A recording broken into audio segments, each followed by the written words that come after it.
and welcome to episode 3 of Average Jocks Hockey Podcasts. This week we have the pleasure of hosting one of the staples of TSN 690 and the voice of the Laval Rocket, Mr. Sean Campbell.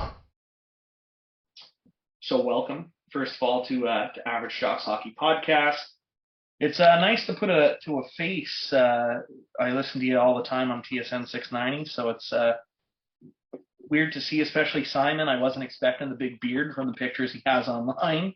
I know, he's been hiding and he's been growing his crazy beard. But no, it's I was telling Simon that you were actually, I called in while the Habs were on their playoff run a couple years ago when they went to the finals, and I was proposing to my fiance.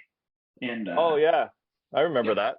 Yeah, so it was kind of cool to almost come full circle and now have you on the podcast. That's cool, man. I'm glad you guys are starting this up. They're always fun. It is. So I guess we can dive right into it. We'll start with Toronto, I guess. They've just been in a constant down spiral so far this season. And we touched last week with Simon about, who do we think the first to go is? And he thinks it's Sheldon Keefe before any trade or any move or Dubas being let go.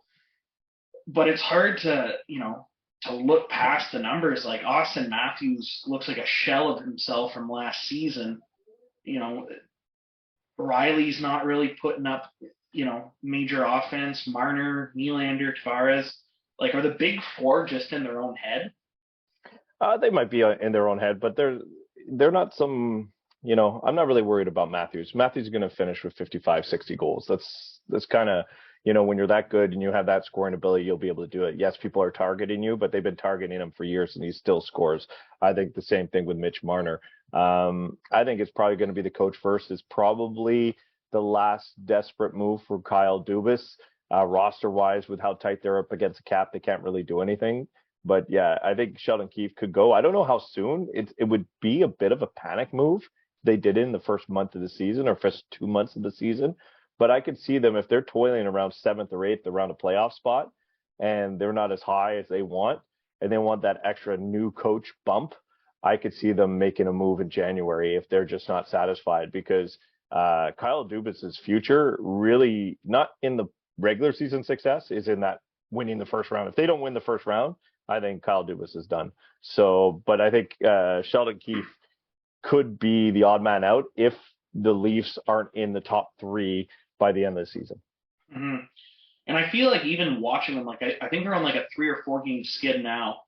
I feel like it's almost like, has he lost the room? Because the players aren't even really looking like themselves. And like you said, good players like Matthews have been putting up with, this type of defense. And the hockey isn't new to these guys. They've had to adapt. They've been good players since they've been kids. Is Sheldon lost the room? Is it the game plan? Is something stale? Is it lack of confidence in the goaltending they have at the back compared to Campbell or Anderson over the last few years? This just looks like they've taken so many steps forward, and now it's almost like they've taken 3, 4, 5 steps back.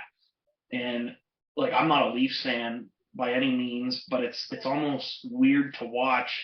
Almost like in a parallel universe where the Ottawa Senators are this fun team and it looks like they have all these young guns coming up, and the Leafs are back to kind of miserable hockey. Well, I think it's miserable hockey just because everybody loves to see, Toronto burn, right? You're watching the fire go, and but at the same time, they're still talented players, and I'm pretty sure they're going to get their act together. Has he lost the room? I don't know. I'm not close enough to the team to say that he's lost the room. That's something you would really see the behavior of the star players. And yeah, I get your point of saying that, they don't look like themselves, but I think when you're talking about losing the room, you really got to be close to it. You could have a great room and the team is losing. You have a great room and they're able to handle all this extra pressure, but there is an incredible amount of pressure on Toronto. So maybe that's kind of feeling the room. Doesn't mean that Sheldon Keefe has lost the room. But, not responding to the coach, that could be something, not falling for his tactics. I think that, maybe they did fire Mike Babcock a little too soon. But I think, if they feel that they have a coach in waiting that can turn this around, it could be Barry Trotz. So that could be something that they jump on top. Well, that's exactly. It's funny that you mentioned Barry. Like that's the exact replacement that I had in mind. And like I've met Barry a few years back, and he has to be one of the nicest people and smartest hockey minds that I've met. And it's just like I said, like nothing against Sheldon. I've never met him. I'm not close to Toronto at all, and I don't follow them religiously. But I just feel like there's something going on to have that many players not playing well at the same time. Yeah. And like I think, like you said, Dubas is really like it's do or die for him this year. And I just think like I can't see even Sheldon Keefe making it to January if they don't turn this around like in the next couple of weeks. Just because you have a Barry Trotz in the wings, and not to say a Barry Trotz is going to want to uproot his family and bring them to Toronto, especially since he didn't take a Winnipeg job, which is right in his backyard. But I do feel like, with just like in Montreal, like if, Dominic Ducharme, like everybody knew it was in a rebuild, but because of the pressure in Montreal, like it needed to, they needed to move on. I feel like because Toronto's actually not even in a rebuild, there's even more pressure than there was, like, let's say in that Montreal market. And Toronto is that hub of like, kind of like the Ontario version of the Canadiens. Yeah. Like I can't see much more leash being given because Dubas it's either his butt or Sheldon Keefe's. And I think Shanahan's at the point too where, his name's now being started to brought up, like this Shanna plan that was, something's not working. Well, you got to put the blame on somewhere, and you may as well go to the top. And if you're creeping closer to the top, first it was the coach's fault, then it was the next coach's fault, then it's the star players, and then it's the GM. Well, then you have to go to president of hockey operations. I guess the difference is though it's kind of controlled by MLSE, and it's not that you have one single owner that's sitting there going, all right, I want a new president of hockey ops. Of course, they have board of governor meetings. It's just a lot harder to do in Toronto, so probably a little bit more safety for Shanahan. And I think that they like him being in charge of that hockey operation. But I think Kyle Dubas is it's put up or shut up for him. So as much pressure there is on Sheldon Keefe, the pressure is on Sheldon Keefe because the pressure's on Kyle Dubas. It's because Kyle Dubas has how many moves left, how many trades, how many this. He has probably a coach to fire this year, and that's it. Yeah, 100% agree. I guess my one last question to kind of around where the Leafs are at right now would be, let's say Toronto continues on this path, Sheldon Keefe gets hired, they bring in whoever, first round exit happens again, or they don't make the playoffs, one of the two, and we're playing worst case scenario. I have them finishing third in the division, and there's still lots of hockey to be played, but playing worst case scenario, being the devil's advocate, do you think that affects Austin Matthews re-signing long-term in Toronto? I guess maybe it depends on who the new head coach is. There is a coach's change. I don't know if you like Sheldon Keefe or not, but let's be honest, Austin Matthews gets plenty of opportunity. He plays a lot. He gets the power play. He's able to be his best player. I don't see Sheldon Keefe punishing Austin Matthews like we've seen some coaches punish stars before. So I don't want to say that he wouldn't be comfortable with Sheldon Keefe. I think he's just very smart and calculated. Austin Matthews, when it comes to where he's doing next, his agent and him were able to get that short-term deal where he's going to be a free agent at such a young age. And the money's going to be $13, $14, $15 million a season easily. So he'll be able to pick where he won't be able to pick between 30 teams because 30 teams won't be able to afford him, but he'll be able to pick. And maybe the best option will be Toronto. Maybe Toronto will be like, no, we can't handle it. But I think that's going to be an Austin Matthews decision. And maybe the next head coach or Sheldon Keefe, that will be a factor. Probably less so Kyle Dubas, but more so who the coach will be, where he wants to play. No, that's like you said, he's going to have the pick of whatever team can afford him, whether that be Toronto or anywhere else. Now, while we remain on the topic of coaches, we are about a month into the season. Which other coaches besides Keefe do you think may be in the hot seat? There's a couple Canadian teams, Canadian markets. I think Bruce Boudreau. I know that Vancouver got their first win. It seemed like they weren't sure to bring him back or not. But then when you start losing, maybe you do make that big move. Vancouver's got that pressure, like Toronto, like Montreal. And the other one is if Ottawa falters, and now that they lose Josh Norris, maybe they will falter a little bit. I don't know if Shane Pinto can fill that role of Josh Norris, goal wise. I know he's off to a hard start, but I can see DJ Smith being in trouble too in Ottawa. Other than that, a lot of other coaches, is new coaches, new environments. Maybe Lindy Ruff in New Jersey. There's a lot of expectations in New Jersey and a lot of pressure on the coach because they feel that they put together a good squad. So those are the names I'm thinking of when it comes to possible coaches changes. Yeah, those were a few of the same ones. I had DJ Smith as well, just because of the team that finally it seems like Ottawa went from like kind of homegrown talent to making that splash with the Brinkett and then bringing in Talbot. Like I feel like this is the first time in a few years. Yeah, they brought in Murray, but I mean, I feel like Murray was a result of the team he was playing in front of in Pittsburgh, as opposed to a solid 1A, goalie option. But I think Ottawa took some giant leaps in their squad, and I'm not sold on DJ Smith being a coach that can bring them to the next level that they're knocking on the door of. And same thing, like you said, like Bruce Boudreau out in Vancouver. When I was speaking with Simon Salikas last week, it was talking about some of the comments that he's made.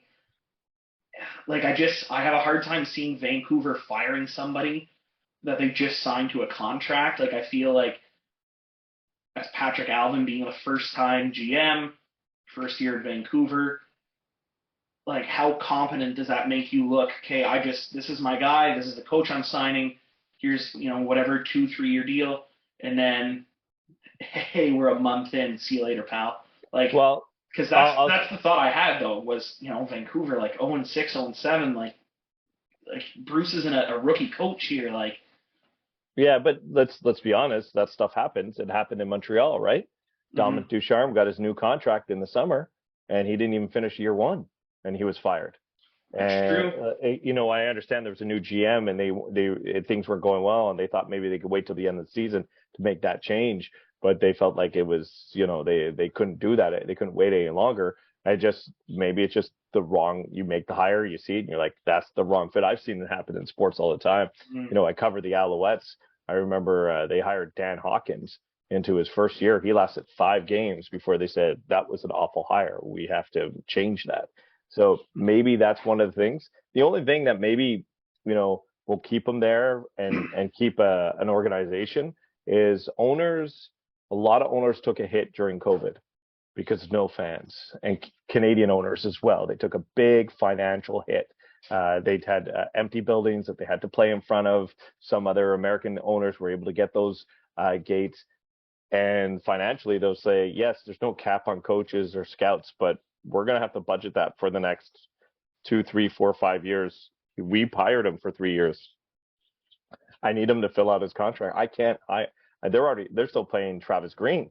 They fired Bruce Boudreau. They're going to pay 3 coaches now. Yeah, Yeah, I forgot about Travis Green. Yeah, that. It just the owners are a little more conscious of the money they're spending because they lost so much during COVID. Mm-hmm. Yeah, that revenue share definitely hurts them. The little that they do make is 50% goes to the players. I guess moving on from that, like just looking at some more coaches that are making some strange decisions. I was taken back, start of the season, sitting Shane Wright. He's now got back into the lineup, kind of bottom 6 role. Now he's back to being a healthy scratch. I get the 9-game trial thing, trying to put him in a position maybe that he's going to succeed. But I feel like for a guy, like I was at the draft. I was 2 feet from him whenever he came off that bus. His head was so inflated.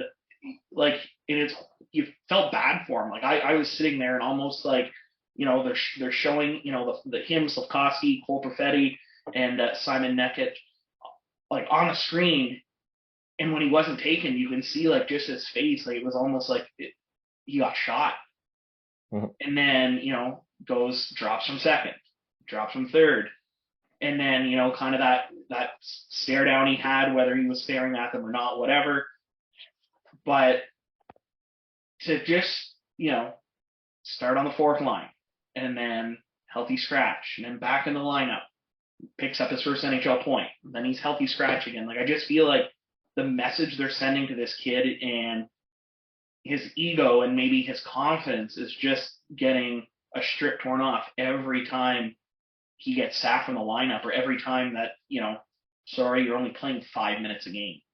Like, I just don't feel like it's a mismanagement on Dave Haxtell's part on what he's doing. It really depends on what, I guess, the conversations are with him when he made the team. From the outside, you look, first round pick, 4th overall, going to Seattle, healthy scratch. We're not in Seattle. We look at that and go, oh, what are they doing? If he's there, he's got to play. If he's not there, then send him back down. Don't let him toil. Maybe the conversation with him was, hey, NHL's hard. We want you to be around our group. We're going to get you to play. You're going to play your first 8-9 games, but it's going to be within the first 20 games of the season. Maybe they sat down and said that to him and said, you're going to play your 8-9 games, but it's going to take 20 games for you to do that. We're going to have you in and out of the lineup. We're not going to throw everything at you. We're going to ease you into this. That's our plan. I want you to know what our plan is, and that's what it's going to be. So there's going to be some games you'll play 12, sometimes you'll play 8, depending on how it goes and how it goes for you. I'm not saying that's the right plan. I'm just saying that maybe that was laid out to him. We don't know. So, from the outside, I was like, wow, Seattle's screwing him up. He's angry. He's a healthy scratch again. And maybe Shane Wright was like, no, they told me I'd be a healthy scratch, and I'm going to have to earn every minute that I get out there. The other side of it, Dave Haxtell's not known to be a nice guy. He's also been known to be wins or losses, and that's it. And he'll draw the line in the sand. He doesn't like your effort, doesn't like anything. He'll sit you. You do something wrong, you'll sit. Dave Haxtell is known to be that kind of coach. So that's something that we could look at too. We could flip it over to the Canadians and Uri Slavkovsky. To me, I understand he's playing. I'm okay with him playing on the third and fourth line as long as he's playing. And he could sit out a game, 1 or 2, because the coach says, hey, just take a break and we'll get you back in. But if he's going, what I don't want to see from him, Laval, Montreal, Laval, Montreal, Laval. If they decide to send him to Laval, send him to Laval for 50 games. Let him play the first 10 games in Montreal, play 50 games. Let him play the last 10 games in Montreal when they're out of the playoffs. Just don't have him go back and forth. Yeah. Make the decision clear cut. You can do that with Corey Schooneman. You can do that with Michael Pezzetta. You don't do that with Slavkovsky. So right now, he's in and out of the lineup, Shane Wright with Seattle, but they have to make the junior decision, which is a lot harder to do. So maybe they don't want to take the 9 games. They rather take 20 and have him around the team, see if he's good with the guys, see him, he's a good fit that way, get him more practices. Maybe they want to draw it out a little bit more. Do you think that process only works because it's in Seattle? Like, I would have a very hard time seeing that approach being taken in a market like Montreal, Toronto, maybe even the Rangers. Like, I just feel like those bigger markets, that would be very hard to pull off. I feel like the fan base, like, just the pressure's mounting. I'm not saying that there isn't a big fan base in Seattle, but they're a newer team. Hockey's still growing in that area. Like, I just can't see the pressure being as high as it would be in those markets to have a player sit through that process. If it was this year Montreal and it was laid out like in the plan I told you, if that was the plan, I see it no problem this year in Montreal because the expectations are low. And Kent Hughes comes out and says, we want to take 20 games to evaluate him 8 times. So he's going to sit. Everybody's like, okay, we know what the plan is. And I think people would accept that in Montreal because of the low expectations for the team this year. Probably not so much Toronto. It'd be like you're wasting a spot on a talented player. Probably not so much. So I think maybe being in Seattle and that market is a possibility why they can do that, and it's not that big news. It's like other markets are mad about it, and not Montreal or not Seattle. All right, we're about 3 weeks in the season. Who or which team do you think is the biggest surprise so far? Chicago's off to a decent start. They had a pretty good jump. I know everybody had them down and out, and I think things will even out for them. I am surprised that Toronto's struggling. I think that's when you're going to team wise. Philadelphia is another team that's had a pretty good start. Boston, because of the injuries, Marchand coming back. Everybody thought he was going to be gone for a long time, but he's going to come back right away. Player wise, it's funny because there's a lot of guys that had hot starts that I really like Artemi Panarin. I think he's just an awesome player. I'm a big fan of what the Rangers are doing and the way that they built their team. I think that they're going to have a lot of success, and I think that they're having success player-wise. Valery Nikushkin with Dallas, I've always liked him. I think that he's going to fit in well there. He's off to a hot start. I don't know. Disappointing-wise, maybe Tampa a little bit. They were a little off slow start, but they're not a team that I worry about. I know they'll be there at the end. I know they'll be there in the playoffs, and they could finish sixth in the conference, and they're still going to be a Stanley Cup contender. Yeah, no, I feel like they're kind of like the Golden State Warriors of kind of hockey, where they're just to be quiet, but like they're always going to be in that running. I feel like there's a lot of teams though, like you mentioned, that were kind of written off as like, okay, these guys aren't even coming close to the playoffs, like the Chicago and the Philly, like you mentioned. I feel like Montreal too. Montreal, yeah. LA's done a pretty good job so far. And player wise, like I've been surprised. Like, I mean, I shouldn't be surprised because he put up decent numbers in Toronto, but Zach Hyman has tore it up so far early on. I've been really surprised by his play. I have him in fantasy hockey, and he's delivering. Late round pick. Pardon? Late round pick. For sure, late round pick. I guess I'm a little, disappointed, and I guess this disappointment goes back for a couple of years, but just Mike Hoffman signing that contract in Montreal. Like, about time we have a player like Pacioretty back, where he's a shooter, he score. Don't really need him to hit. Don't really need him to play defense. Just team up on the power play.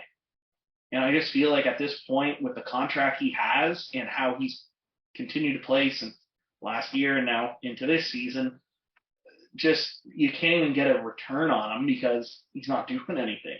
Like, it would have to be we eat 50% and somebody's taking a chance on him. But like, I just feel like that's just one disappointment. Like, he's not even putting up half decent numbers. I guess Dadonov's start would be another one I'm disappointed with. Not to focus on Montreal, but just guys that were scorers, guys that are putting up points and just not producing at all. Yeah, but that's less of a worry. Now, I'll tell you why is because the expectations now. If the Canadians had, and I know that they're starting off decently well and they had playoff expectations and they were going to turn it around right away, then you're like, how are you wasting money on Hoffman, this, that? So you just wait till he hits the stride. You wait for someone to give you an offer. I would not eat salary on a deal. I would not give away a draft pick. The Canadians aren't in that situation where they're forced to. They can wait it out. Dadonov, okay, he's on your cap this year. You have the LTIR with Carey Price that's saving you this year. So Dadonov, you're gonna trade him at the deadline for a pick. Oh, you don't? His contract goes out. That's fine. And you're going to get that money freed up at the end of the year. The Canadians' cap situation will be much clearer at the end of this season. Kent Hughes is pretty much taking a year and a half to clear it out.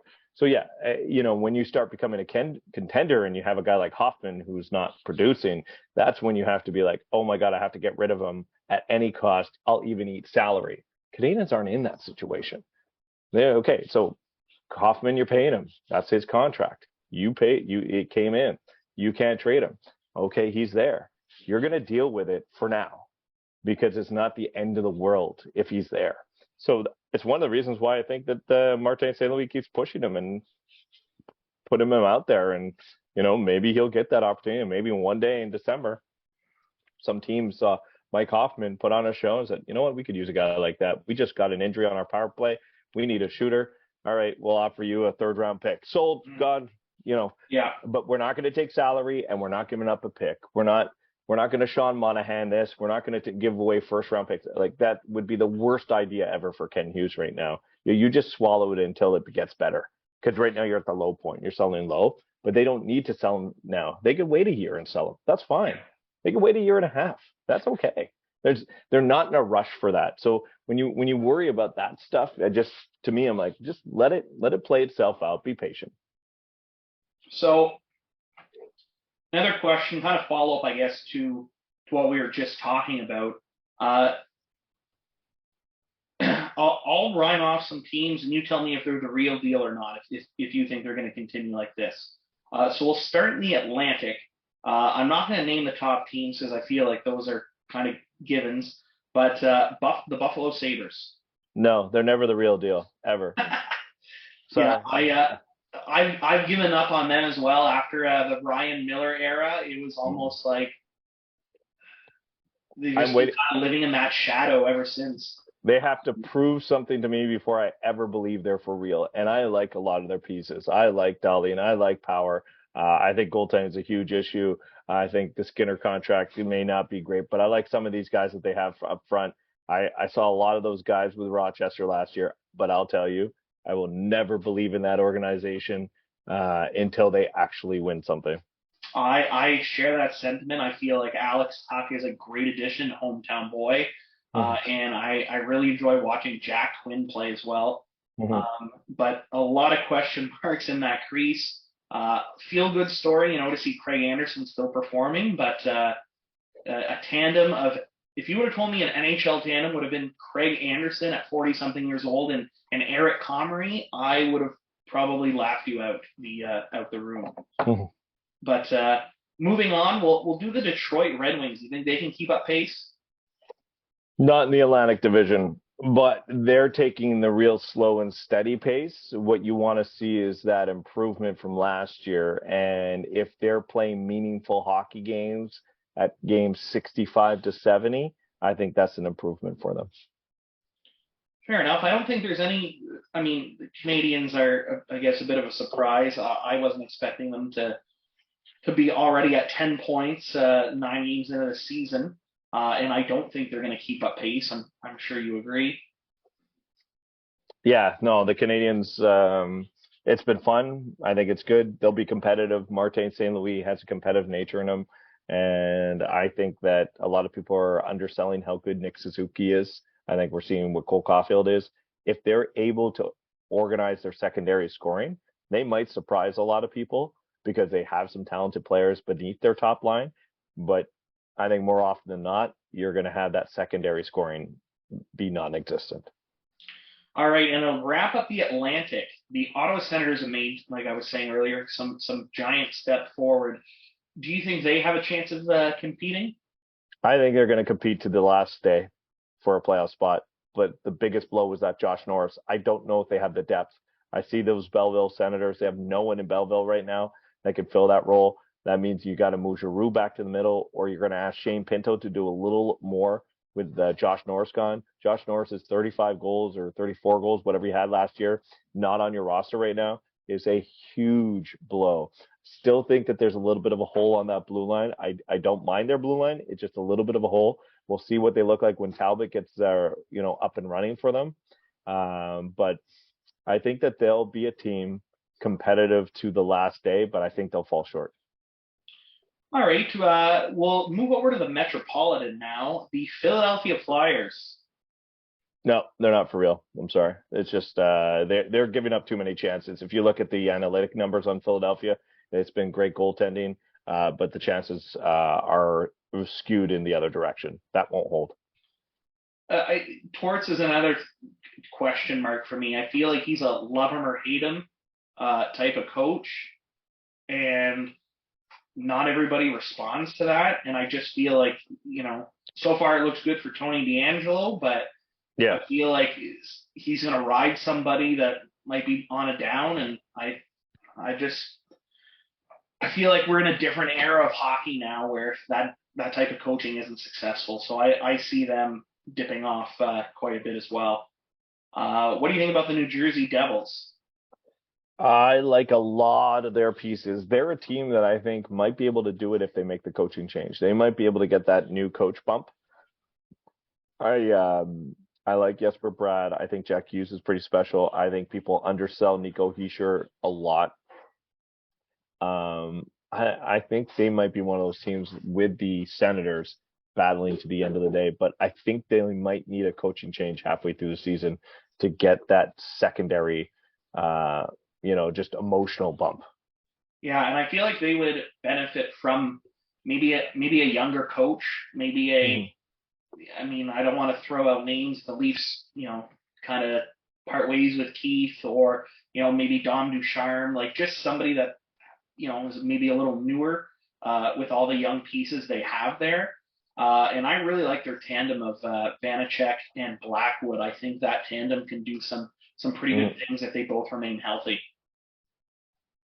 If we turn towards the Islanders, this is a team I'm not sold on. I do not have them as a playoff team. I just feel like there's other teams that could pass them. There's other than Matty Barzal, there isn't really anybody that I'm like. I think Anders Lee, probably an unpopular opinion, but I think he's a little overrated. And I'm not really a fan of what's going on coaching wise. I think it was a big loss, losing Barry Trotz. Ilya Sorokin puts up great numbers. Not sold that Varlamov can do the same. He's getting up there. He was never able to be a number one starter for very long. I just don't see them being able to keep pace with the Rangers, the Pens, Caps, Carolina, and potentially, like you were saying, New Jersey. I think it's just a tough division, and I thought the Islanders. Let me go back 2 years ago, overperformed where they went all the way to the conference final against Tampa Bay, and they put that system in. Barry Trotz is one of the best coaches out there, and I'm with you. When you lose a guy like Barry Trotz, it just doesn't make sense. And last year they had to be on the road because they were to start the season. They were chasing. I think in the first 15 games of the year they were on the road before they were able to open that new arena out in Long Island, and then they were chasing the season. They never were able to recover. Maybe changing the coach wasn't the right idea. They have some nice pieces, but I think that division's just too tough, and they're a team that I look on the outside looking in for sure. All right, we'll move over to the Central now. We were talking Chicago. I think we can both agree that they're punching a little above their weight class right now, and I think that they'll come back down to earth very quickly. Yeah. We'll talk about the Minnesota Wild. I've been surprised. I thought they were going to come out firing on all cylinders. I still have them as like a wild card team, but I was expecting a little more than what they've put out so far this year, despite Marc-Andre Fleury's pretty good performance as of late. Yeah, he started off very slow, but I'm a big Marc-Andre Fleury fan. They had to kind of make that decision. Talbot wanted to be a center. They couldn't play both of them. I don't know if Fleury being the absolute number one is the right decision for Minnesota. Kind of notched them to me from being one of the top teams in the division, but I think the West is wide open, and the Wild are one of the top teams. I really like what they have up front. Kaprizov is a very special player. Mm-hmm. I think they're a bona fide playoff team in the West for sure. What about the Nashville Predators? I think that they will surprise a lot of people. Roman Josi, elite defenseman. They went through that hard negotiation with Philip Forsberg, thinking that they weren't going to be able to keep him around, but they were able to keep him around. I think you're thinking wild card here when it comes to Nashville. I have them actually finishing second. I think they're going to surprise some teams. I think UC Saros plays big despite being quite small. But to me, it's just the West, and maybe I'm flawed in my thinking, is like a big, the difference in the West is the defense.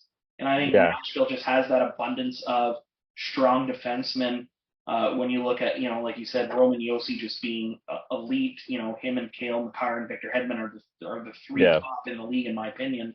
Dante Fabro is a staple back there as well. He's solid and he's young. Like he'll be the next generation for that team. And adding Ryan McDonough, who has how many cups now with Tampa. That's a huge ad for them, by the way. Huge ad. Yeah, I agree. I think he doesn't even have to walk in and be top 2 minutes. Like he can be their number 4 guy, with Matthias Ekholm being number 3.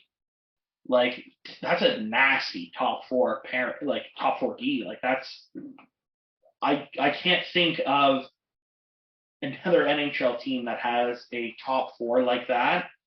Maybe Tampa of like last year, whenever they had McDonough, and it was Sergachev, McDonough, Hedman.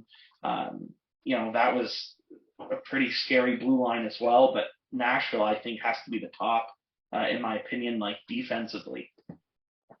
Yeah, no, I love the McDonough. I think it'll open things up for Roman Yossi just a little bit, and that's why I have him in the playoffs. I think they might be missing some scoring. That's all.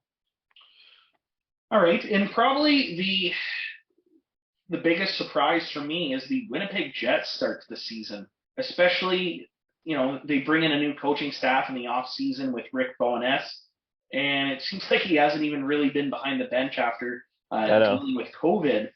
To see them out to the start that they're having, and in the controversy of stripping Blake Wheeler, it seems to me like they're doing more than I expected from kind of their, I guess, behind the scenes issues. Yeah, I just think that there's a door open there in the West for a lot of these teams that thought that they were out, because there's some teams that could falter. I think Winnipeg's one of those teams that could falter.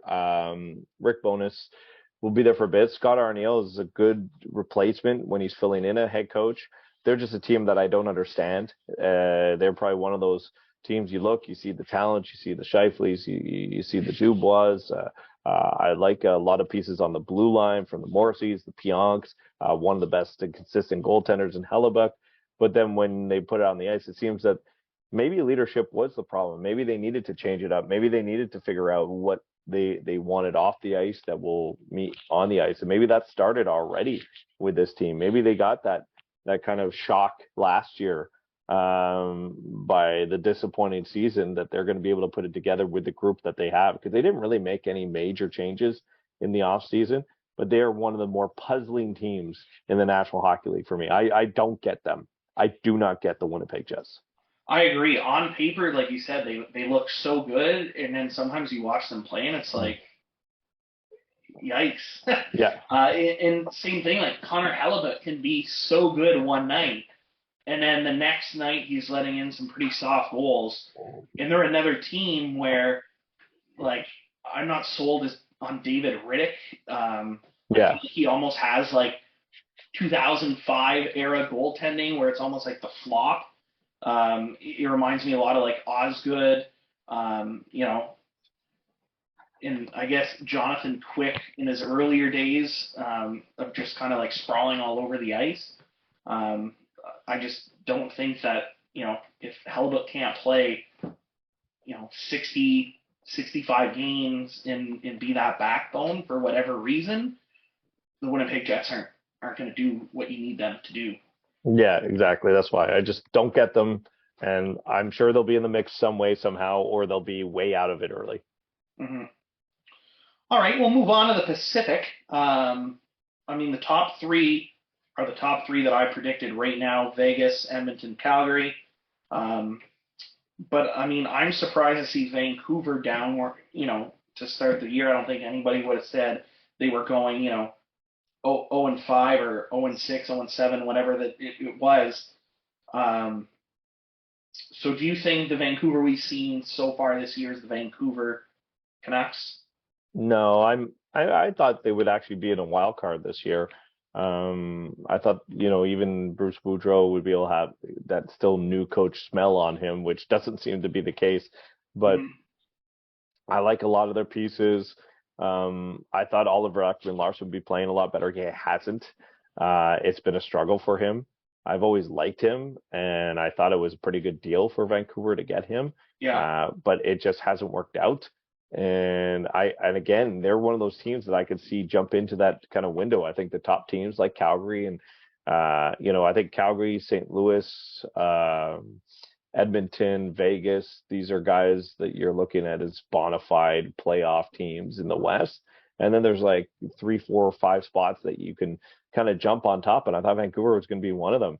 I think they'll be able to bounce back, but they need a streak now, right? They had a losing streak. They need a big winning streak to even things out, and then start playing normal hockey. So they have to play above their heads for a little bit here. Yeah, and I mean, I always was a believer, of the people that say that it's easier to win games at the beginning of the year than it is at the end of the year. So to start off kind of behind the 8 ball already, they're not doing. Then you're chasing.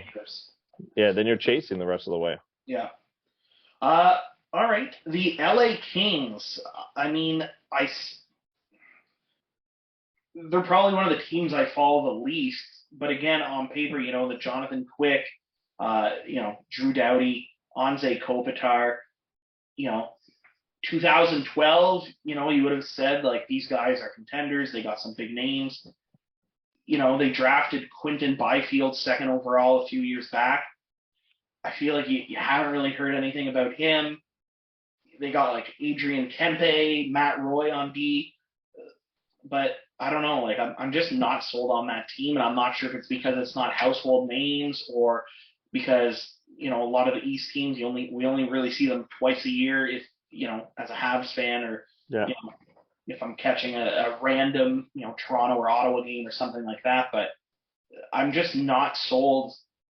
They're sitting, 5th in the Pacific, but all the teams are pretty close right now, and I know it's the start of the year, but I felt like LA is going to be closer to the bottom than they are the top.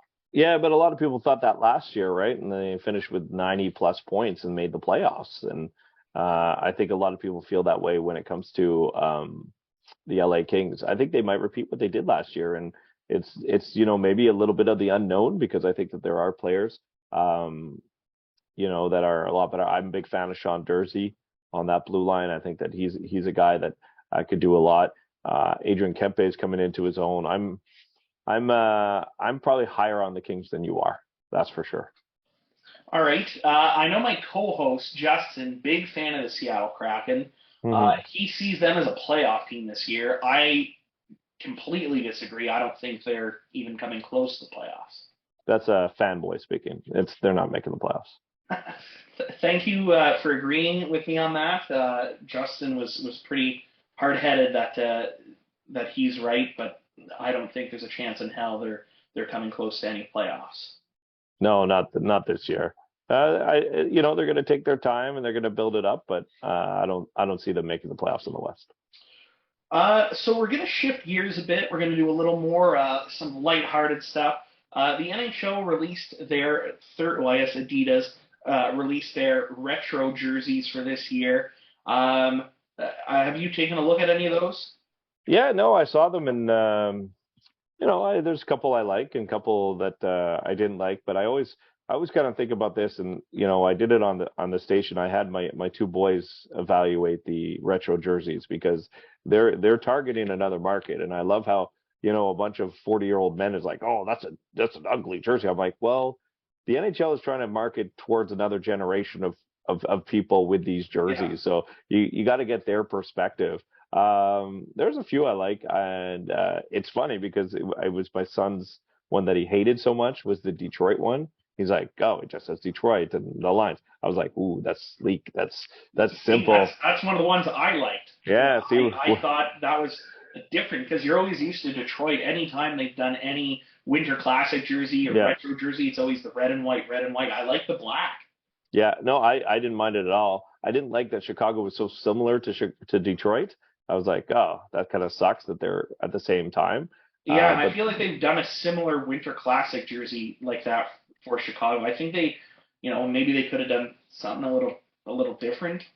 Yeah, it's and even I like that the Canadiens did their homage to the Montreal Expos, but at the same time, last time they were dark blue and now they're light blue, and it's just the same thing, just different color scheme.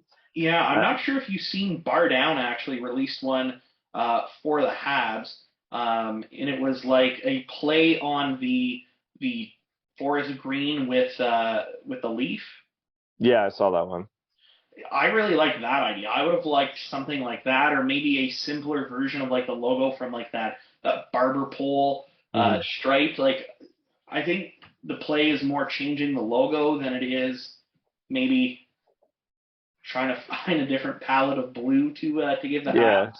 I that's mean, okay. I think it's easier on the eyes than the dark blue, especially like whenever they featured that, and it was I believe they came out with that the year that it was the All Canadian division, right? Yeah, And I felt like watching the Leafs games, like at times, like just moving so quick that I was like, I don't know, like it just threw me off. Um, but I had them like middle of the pack. I really like that Florida one, the light blue Florida with almost yeah, their I was okay with secondary that. logo. I didn't mind that Not a one. It fan was of the okay. Flames. No, I didn't like that one. I didn't. It's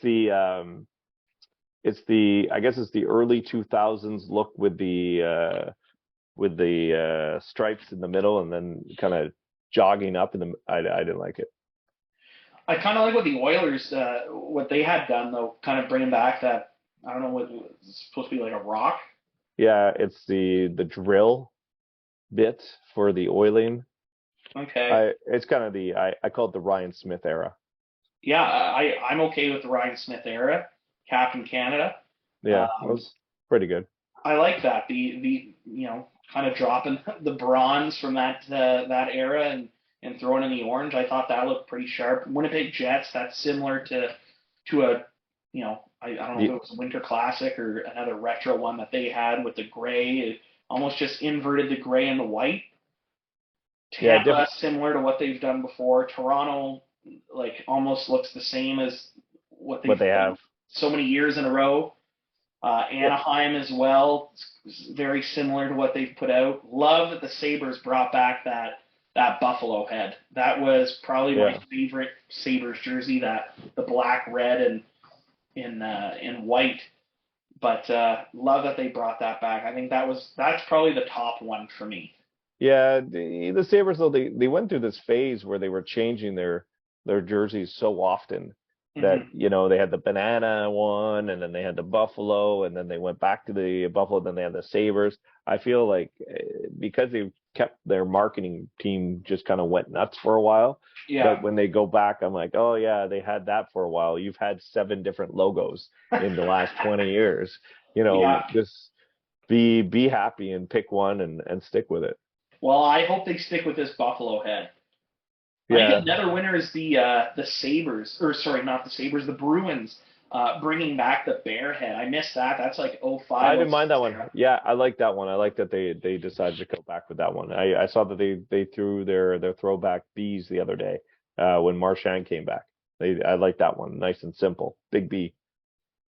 I don't not really a fan of Colorado's or Carolina. I feel like they're just Yeah, they didn't very do much. very simple. They didn't do too much.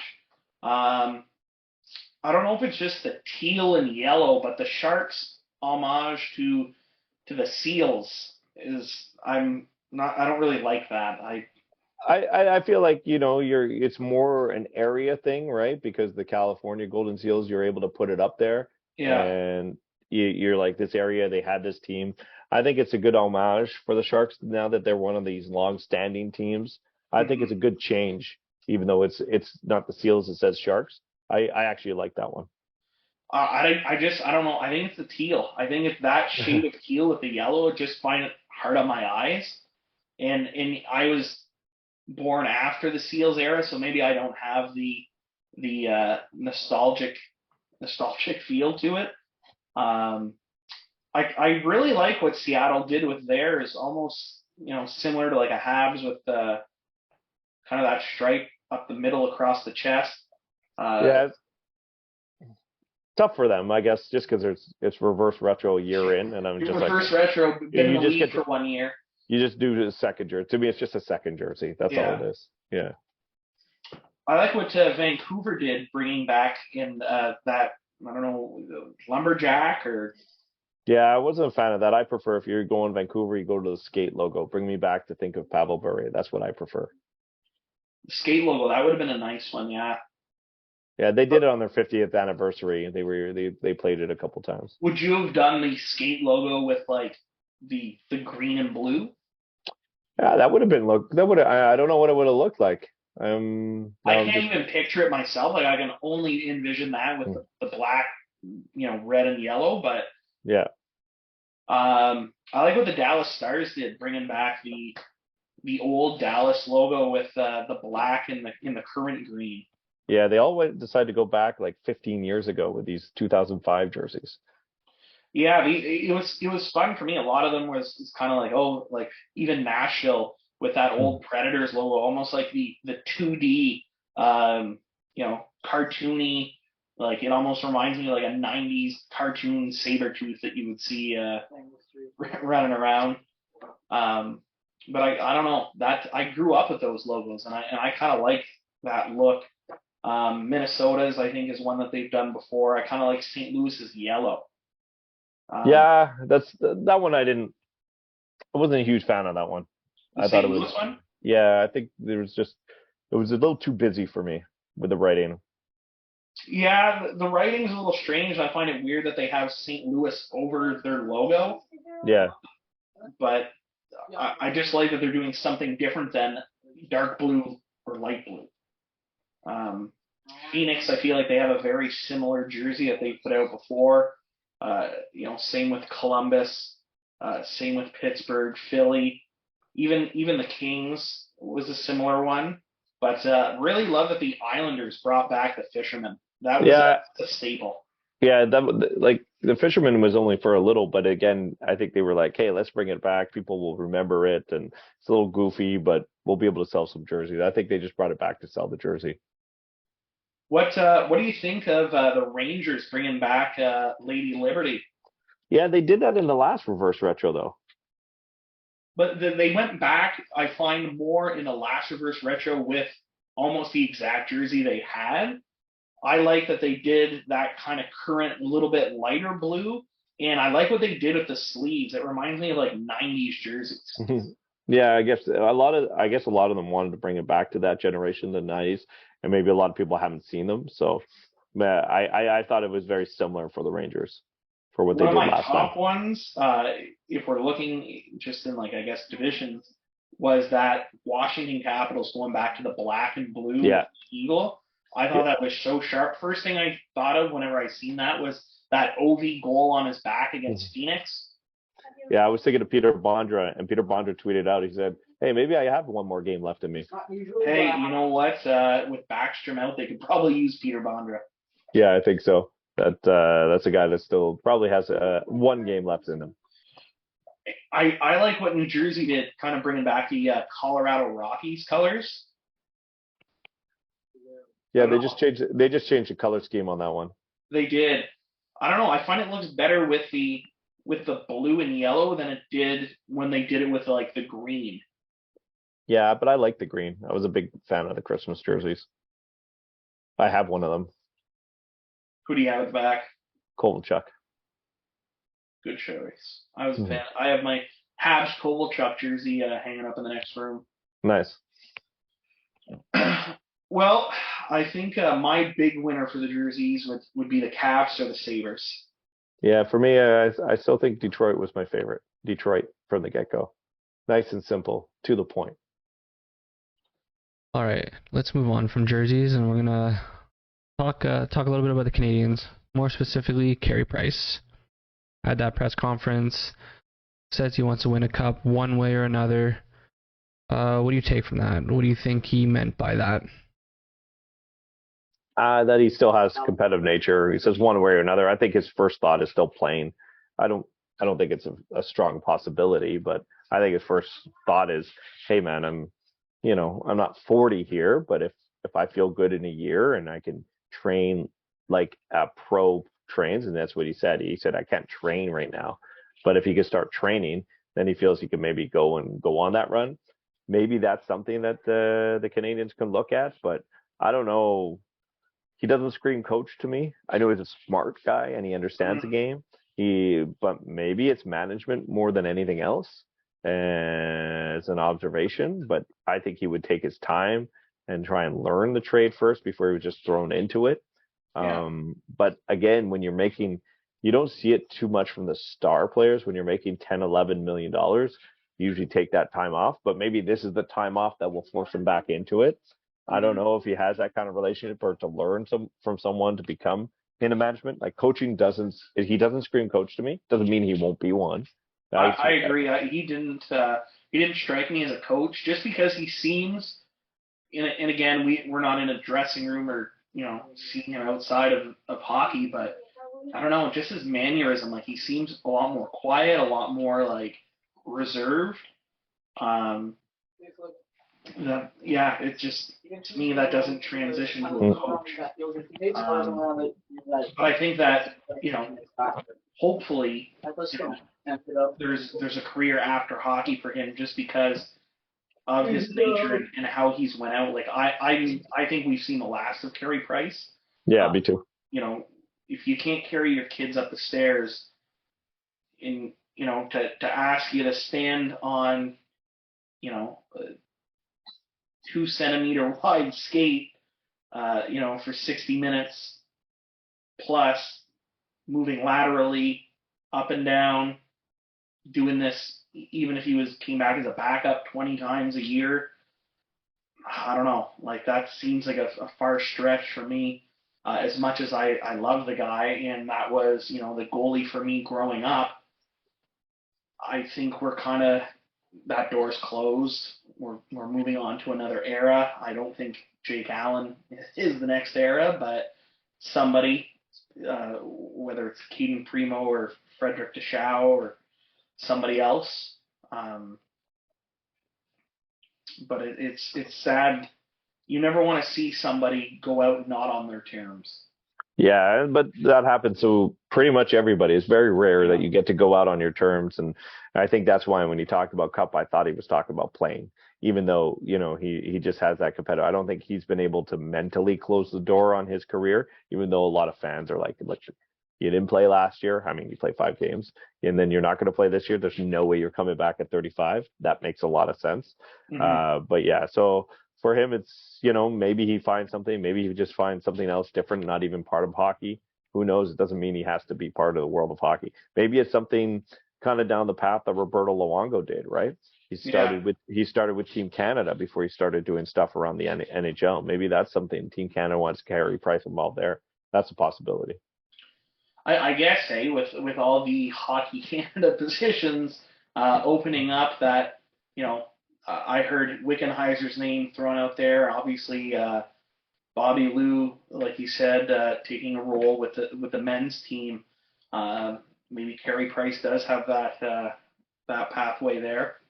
Do you think with opening up about the alcoholism, do you think you're going to see more players step forward now with a player of Carey Price's stature? Like I know Bobby Ryan was open about his issues a few years back, but I feel like Bobby Ryan is maybe like a B-list name compared to a Carey Price. Do you think that more players are going to start using the services that are out there? Don't forget Bobby Ryan was drafted ahead of Carey Price, same draft. Don't forget that. That is very true. That is something I did not think about. That same draft, yeah. But yeah, I don't know. I think, it depends on the person. Players that want to speak about it will speak about it. I don't know if it makes more people coming or going to seek help because Carey Price did it. I don't actually see that being the case. I think, NHL players are pretty reserved for the most part. Carey Price is one of the more reserved. The fact that he came out and spoke about it, that was on because he felt that it could help somebody. Maybe it will.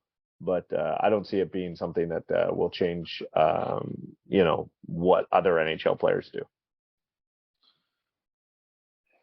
Moving on from Carey, another player that kind of hit a reset button was Cole Caulfield once Martin St. Louis took over. And I feel like Cole Caulfield was a good player before Martin St. Louis. And I've seen a video the other day, and I forget if it was Sportsnet or TSN or just a random person on Twitter, but there was almost a play of Martin St. Louis' shot in his setup to Cole Caulfield's, one of his goals, and it was almost identical the way he stood, the way he shot the puck in the release. Do you think that that change in coaching just brings Cole Caulfield that much closer to the type of player that Martin St. Louis was? Yeah, I don't know if he's going to be the same kind of player because I think Cole Caulfield is more of a shooter and Martin St. Louis was more of a grinder that worked out that way. But I think he's getting the opportunity, and the team was in a different spot. When Cole Caulfield came in, the Canadiens were coming off of a Stanley Cup final appearance where Cole Caulfield played his role, but at the same time, there were other players that were higher on the depth chart.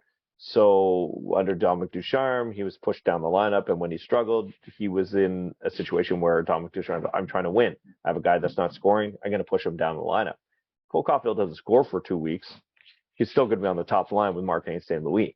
And I do think that having a player of that stature around Cole Caulfield is definitely going to help him and benefit him. But I just think the situation is easier to use those young stars now for the Canadiens because win or lose, they're going to get that opportunity versus the previous management, the previous coaching staff. They were in it doesn't matter if we lose. They were like, I need to win to keep my job because we just were in the Stanley Cup final. Martin St. Louis is not there yet. So it gives them a little bit more freedom.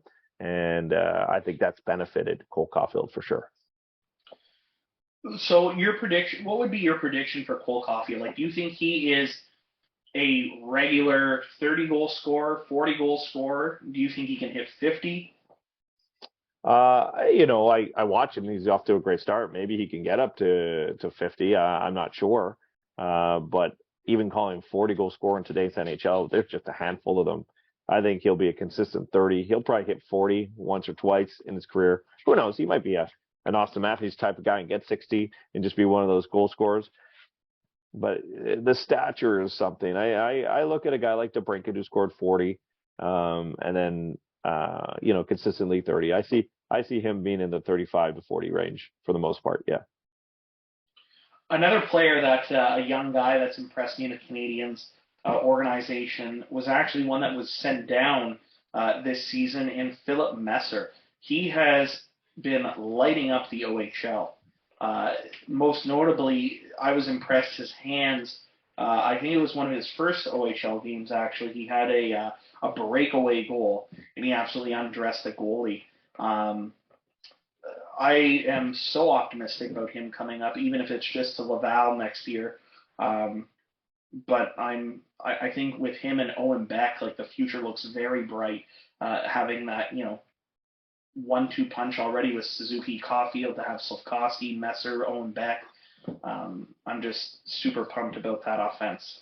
Yeah, I haven't seen him much in the OHL, but that's what you want. If you're going to send him down, he was, played his one AHL game, and they knew they were sending him down to the OHL.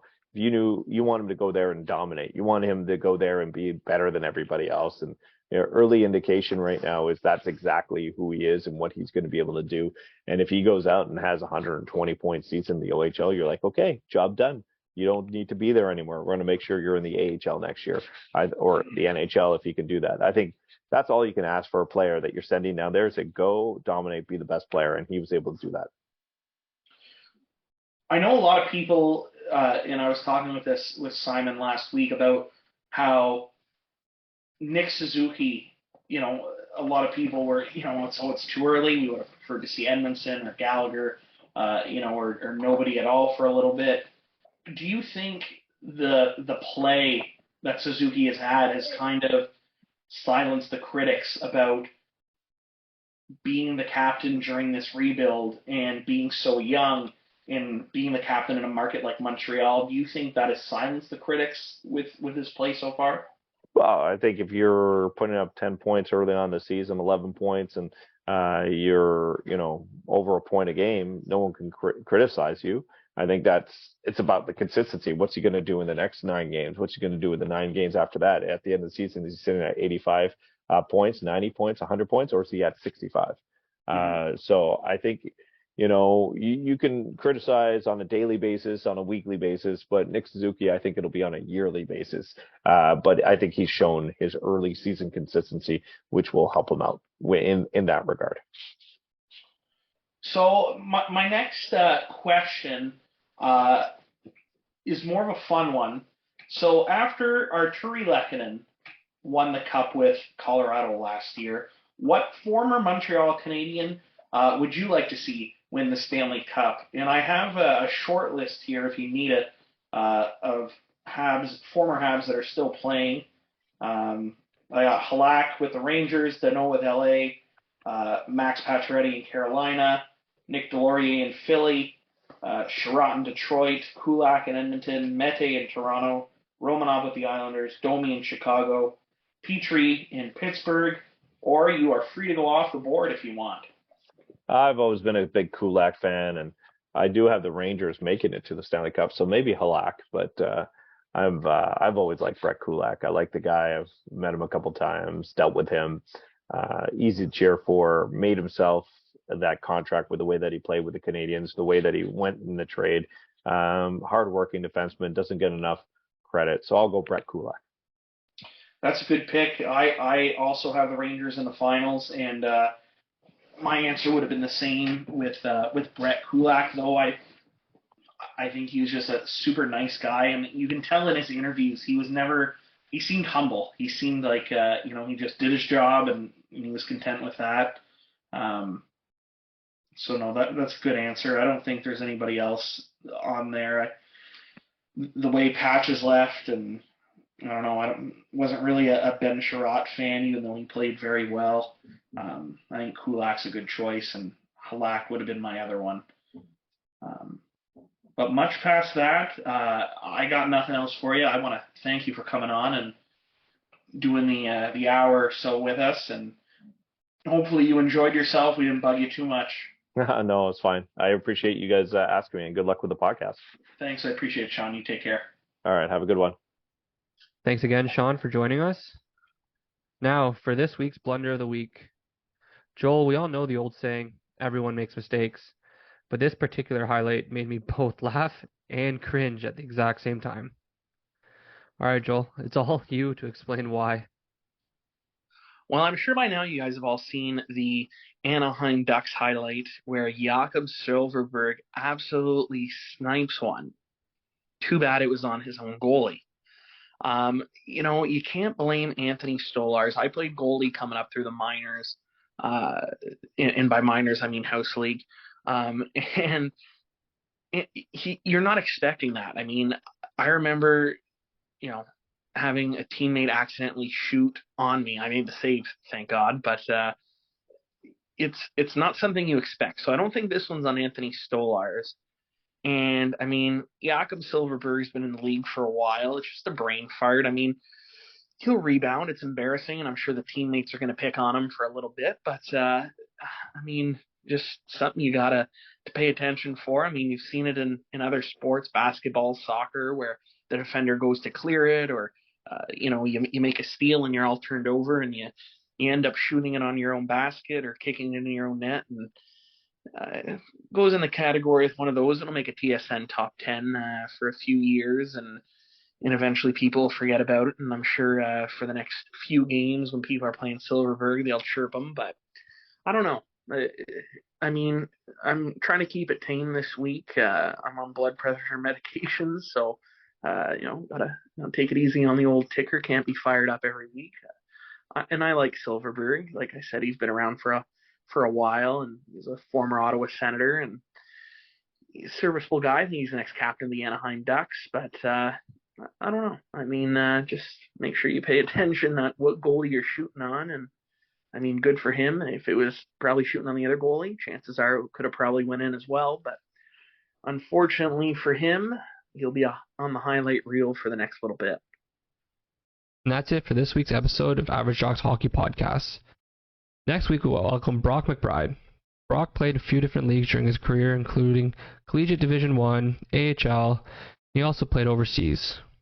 Also, folks, don't forget to check out our social medias, as we do have a jersey giveaway going on right now. And as always, thanks for listening, and we'll catch you next time.